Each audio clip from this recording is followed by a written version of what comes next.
பனி படர்ந்த அந்த உயர்ந்த மலை உச்சியில் பசுமையான புல்வெளியில் குதிரைகள் அமைதியாக மேய்ந்து கொண்டிருந்தன.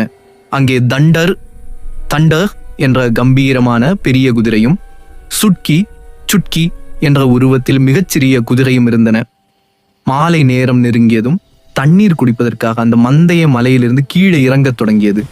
அது மிகவும் ஆபத்தான கரடு முரடான பாறை பாதை. எல்லோருக்கும் முன்னால் வேகமாக சென்ற தண்டர் எதிர்பாராத விதமாக தடுமாறி 2 பெரிய பாறைகளுக்கு நடுவே விழுந்து சிக்கி கொண்டார். அவர் வெளியே வர முடியாமல் தவித்தார். மற்ற பெரிய குதிரைகளால் அந்த சிறிய இடைவெளிக்குள் சென்று அவருக்கு உதவ முடியவில்லை.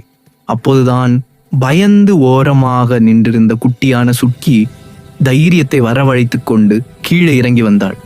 தனது சிறிய உருவத்தை பயன்படுத்தி அந்த பாறை இடுக்குகளுக்குள் லாவகமாக நுழைந்தாள்.